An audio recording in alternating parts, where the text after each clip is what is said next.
Assalamualaikum warahmatullahi wabarakatuh. Alhamdulillahilladzi a'adda lil mu'minina wal mu'minati jannatin tajri min tahtihal anhar. Amma ba'du. Saudaraku dan sahabat-sahabatku yang dicintai Allah Subhanahu wa taala, kita ketemu kembali dalam acara syiar dan syair. Hari ini saya akan bawakan sebuah hadis dari baginda Rasulullah sallallahu alaihi wasallam. Sittatu asya'a. Ada 6 perkara tuhbitul a'mala yang dapat menghancurkan amal ibadah kita. Apa itu yang 6 perkara? Yang pertama, al-ishtighalu bi'uyubil khalqi. Sibuk mencari aib saudara kita. Sibuk mencari kesalahan-kesalahan saudara kita. Kesana kemari menceritakan keburukannya. Walaupun kecil, tapi akibatnya besar. Suka mencari kesalahan orang lain adalah merupakan perbuatan yang dapat menghancurkan amal ibadah kita yang sudah kita lakukan. Allah Subhanahu wa ta'ala berfirman, "Ya ayyuhalladzina amanu," wahai orang-orang beriman, "ijtanibu katsiran minadh-dhann," jauhilah olehmu kebanyakan dari buruk sangka. Fa inna ba'dadh-dhanni ismun, karena sesungguhnya sebagian daripada buruk sangka itu adalah dosa. Wala tajassasu, janganlah mencari-cari kesalahan orang lain. Wala yaghtab ba'dukum ba'du, dan juga janganlah saling menggunjing antara satu dengan yang lainnya. Ayuhibbu ahadukum ayyakula lahma akhihi maitan. Sukakah di antara kamu makan daging saudaranya yang sudah menjadi bangkai? Fakarihtumu, maka merasa jijilah terhadap itu. Fattaqullaha, maka bertakwalah kepada Allah Subhanahu wa ta'ala. Innallaha ghafurur rahim, sesungguhnya Allah Maha Pengampun lagi Maha Penyayang. Yang kedua, hal yang dapat menghancurkan amal ibadah kita ialah qaswatul qulub, hati yang keras. Hati seseorang yang sudah keras, maka kata Allah lebih keras daripada kerasnya batu. Summa qasat qulubukum, maka ketika hatinya seorang manusia itu menjadi keras, au asyaddu qaswah, maka lebih keras daripada kerasnya batu. Dinasehati, ngelawan, malah lebih galakan dia. Dibiarkan merusak dirinya juga, merusak orang lain juga. Gara-gara khomer, orang lain merasa terganggu. Gara-gara narkoba, orang lain merasa resah. Ini gara-gara hati yang keras. Maka lembutkanlah hatimu. Hati kita semua. Dengan cara apa? Dengan cara banyak berzikir kepada Allah. Datang di majelis-majelis taklim, mendengarkan daripada nasihat-nasihat agama, insya Allah lambat laun hati yang keras akan menjadi lembut. Yang ketiga, hal-hal yang dapat menghancurkan amal ibadah kita ialah hubbud dunya. Terlalu cinta kepada perkara dunia. Maka kalimat terlalu itu penting. Karena tidak mungkin kita ini tidak mencintai dunia juga. Pasti rasa cinta itu ada. Cinta kepada anak istri itu boleh, tapi cinta karena Allah Subhanahu wa ta'ala. Cinta kepada perkara dunia boleh, itu adalah yang cinta karena Allah Subhanahu wa ta'ala. Bukan cinta yang berlebihan. Sebab kalau cintanya berlebihan, ketika berpisah kepada kita, dengan kita, maka kita akan ada penyesalan. Ada tangisan di dalam hati kita.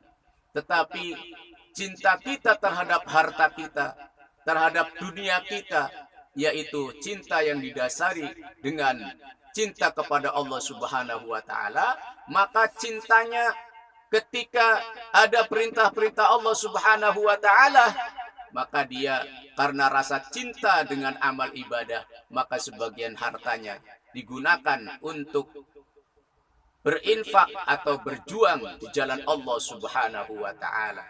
Namun kalau cintanya berlebihan, maka yang ada itu rasa sayang.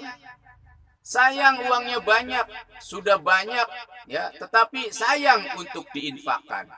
Sayang untuk menunaikan perintah-perintah Allah Subhanahu wa taala sebagaimana haji dan berkurban dengan hewan yang membutuhkan dana untuk membeli hewan itu. Namun karena rasa cinta yang berlebihan, maka dia sayang untuk menggunakannya.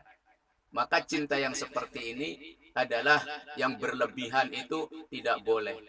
Kita rasa sayang kepada harta karena sulit mencari perkara rezeki, sulit mencari daripada penghasilan-penghasilan yang kita cari, sehingga rasa sayangnya, rasa cintanya ya sebagian untuk ditabungkan, sebagian juga yaitu untuk memenuhi kebutuhan rumah tangga kita, dan sebagiannya untuk beramal kepada Allah Subhanahu wa taala.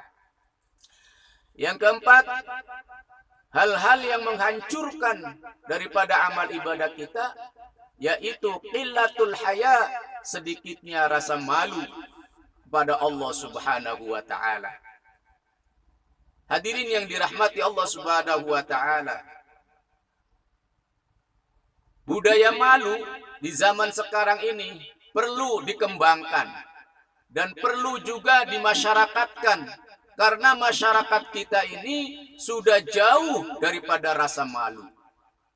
Padahal kata Nabi, al-haya'u syu'batun minal iman. Rasa malu itu sebagian daripada iman.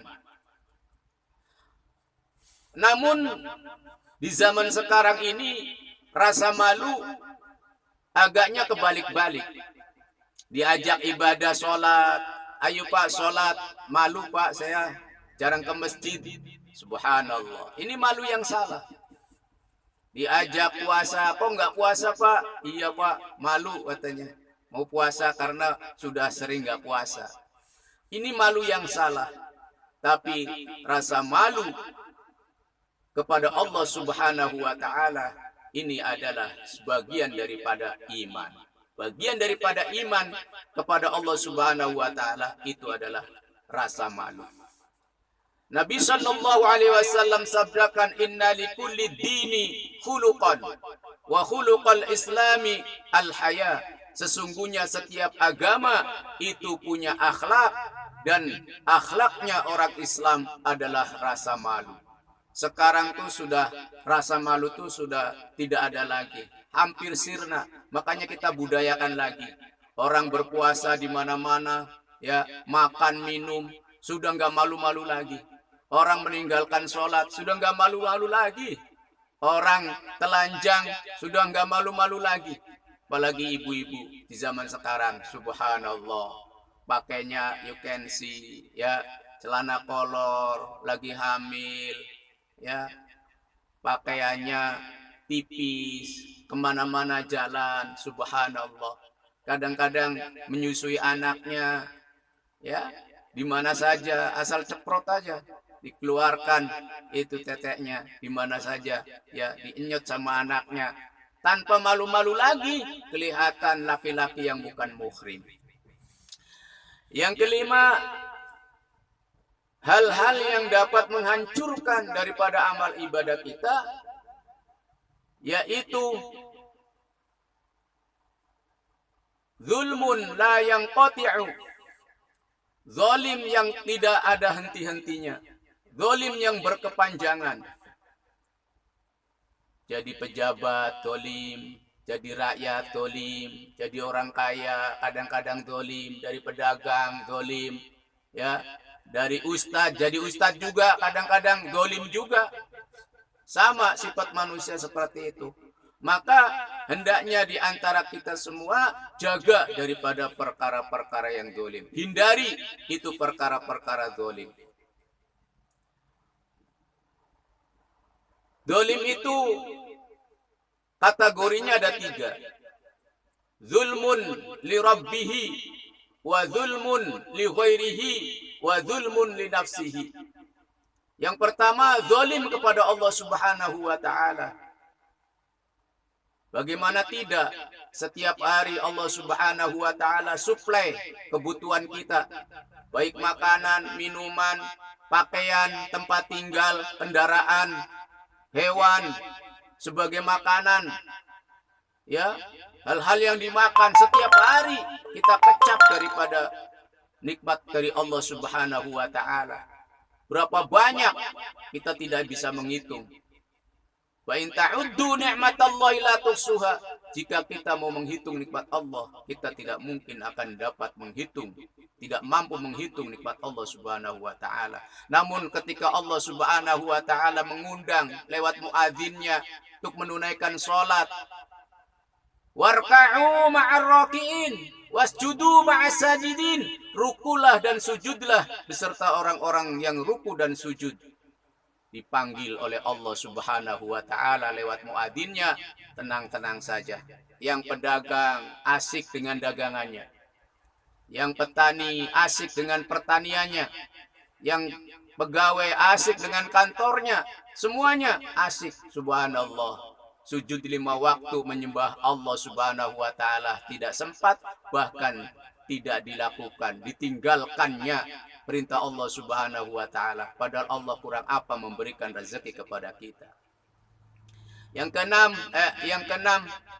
ialah hal-hal yang dapat menghancurkan daripada amal ibadah kita, yaitu kata Nabi, watulul amali, yaitu panjang angan-angan. Orangnya sudah tua kadang-kadang, tetapi pikirannya masih membumbung ke langit. Pengen jalan-jalan ke bintang, pengen jalan-jalan ke bulan, kayak apa? Pengen ini, pengen itu, pengen rumah yang mewah, pengen mobil yang mewah, pengen uang yang banyak. Padahal udah tua, perasaannya masih muda saja. Ya, subhanallah. Kata Nabi sallallahu alaihi wasallam, yuhramu benu Adam, boleh jadi manusia itu menjadi tua. Wa yabqa isnatani, tapi ada 2 hal dalam dirinya yang tetap walaupun sampai tua, walaupun sampai mati, masih ada aja sifat itu. Apa itu? Al-khirsu, yaitu rakus, wal amalu, dan panjang angan-angan. Rambutnya udah putih kayak rambut saya, pipinya udah keriput, giginya udah ompong, gigi ompong, mau ngerong, kulit keriput, mau dijemput, rambut putih mau mati, dijemput malaikat maut. Masya Allah. Tapi pikirannya masih kemana-mana. Benar kata Nabi, manusia ini tidak akan puas dalam kehidupannya sebelum mulutnya disumpel dengan tanah. Yakni sebelum mati manusia itu terhadap 2 perkara itu, panjang angan-angan, pengen ini, pengen itu, segala macam. Dan rakus, sifat rakus, sudah punya 1, pengen 2, sudah punya 2, pengen 3, itu sampai mati nggak akan berhenti. Hadirin yang dimuliakan Allah Subhanahu wa taala, demikianlah tausiah pada hari ini, semoga bermanfaat bagi kita semua, dan kita mari sama-sama lantunkan munajat kepada Allah Subhanahu wa taala. Rabbi hasbi jalallah ma fi qalbi ghairullah Nur Muhammad sallallahu la ilaha illallah. Subhanallah wa bihamdihi, subhanakallahumma bihamdika, asyhadu an la ilaha illa anta, astaghfiruka wa atubu ilaik. Assalamualaikum warahmatullahi wabarakatuh.